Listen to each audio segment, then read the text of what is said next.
दुर्गा सप्तशती नवम अध्याय, जिसमें निशुम्भ वध का प्रसंग आया है। ओम बंधुक कांचनिभं रुचिराक्षमालां पाशांकुशोच्चैर्वरदां निजबाहुदण्डे बिभ्राणमेन्दुशकलाभरणं त्रिनेत्रमर्धाम्बिकेशमनिशं वपुराश्रयामि। ओम मैं अर्धनारीश्वर के श्री विग्रह की निरंतर शरण लेता हूँ। उनका वर्ण बंधुक पुष्प और सुवर्ण के समान रक्तपीत मिश्रित है। वह अपनी भुजाओं में सुंदर अक्षमाला, पास, अंकुश और वरद मुद्रा धारण करता है। अर्धचंद्र उनका आभूषण है तथा वे 3 नेत्रों से सुशोभित है। अब रक्त बीज के वध के बाद आगे निशुम्भ वध का प्रसंग। राजा ने कहा, भगवान, आपने रक्त बीज के वध से संबंध रखने वाला देवी चरित का ये अद्भुत महात्म्य बतलाया। अब रक्त बीज के मारे जाने पर अत्यंत क्रोध में भरे हुए शुंभ और निशुम्भ ने जो कर्म किए उससे सुनना चाहता हूँ। इसके उपरांत ऋषि कहते हैं, राजन, युद्ध में रक्त बीज तथा अन्य दैत्यों के मारे जाने पर शुंभ और निशुम्भ के क्रोध की सीमा न रही। अपनी विशाल सेना इस प्रकार मारी जाती देख निशुम्भ अमर्ष में भरकर देवी की ओर दौड़ पड़ा। उसके साथ असुरों की प्रधान सेना थी। उसके आगे पीछे तथा पार्श्व भाग में बड़े बड़े असुर थे, जो क्रोध से होठ चबाते हुए देवी को मार डालने के लिए आए। महापराक्रमी शुंभ भी अपनी सेना के साथ मातृगणों से युद्ध करके क्रोधवश चंडिका को मारने के लिए आ पहुंचा। तब देवी के साथ शुंभ और निशुम्भ का घोर संग्राम छिड़ गया। वे दोनों दैत्य मेघों की भांति बाणों की भयंकर वृष्टि कर रहे थे।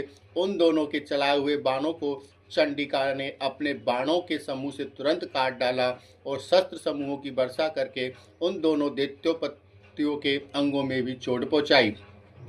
निशुम्भ ने तीखी तलवार और चमकती हुई ढाल लेकर देवी के श्रेष्ठ वाहन सिंह के मस्तक पर प्रहार किया।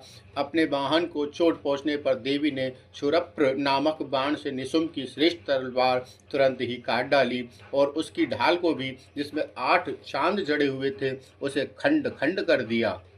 ढाल और तलवार के कट जाने पर उस असुर ने शक्ति चलाई, किंतु सामने आने पर देवी ने क्रोध से उसके चक्र के भी 2 टुकड़े कर दिए। अब तो निशुम्भ क्रोध से जल उठा और उस दानव ने देवी को मारने के लिए शूल उठा लिया, किंतु देवी ने समीप आने पर उसे भी मुक्के से मारकर चूर्ण कर दिया। तब उसे गदा घुमाकर चंडी के ऊपर चलाई, परंतु वह भी देवी के त्रिशूल से कटकर भस्म हो गई।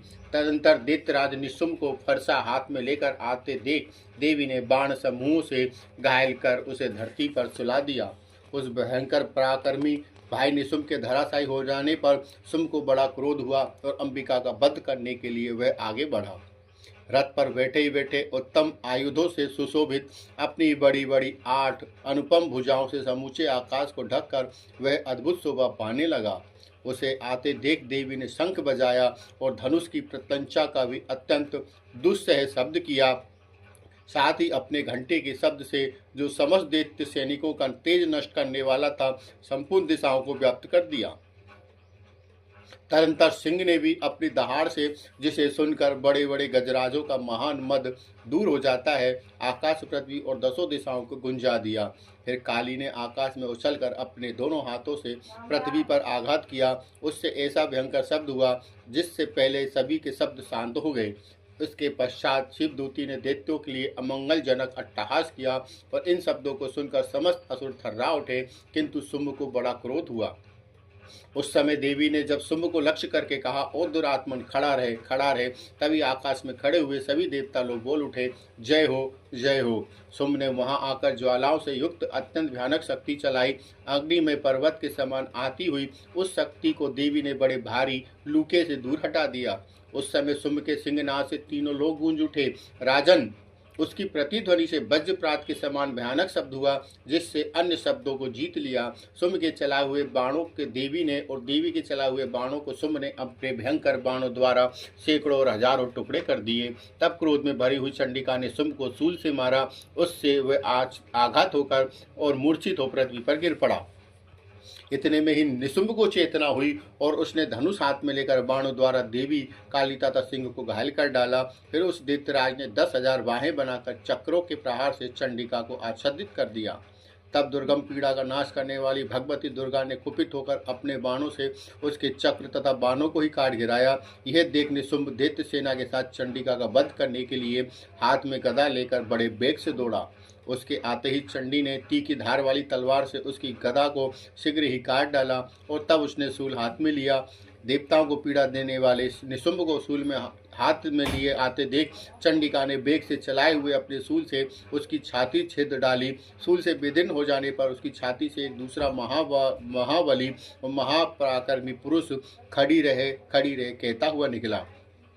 उस निकलते हुए पुरुष की बात सुनकर देवी ठठाकर हंस पड़ी और खड़क से उन्होंने उसका मस्तक ही काट डाला। फिर तो वह पृथ्वी पर गिर पड़ा।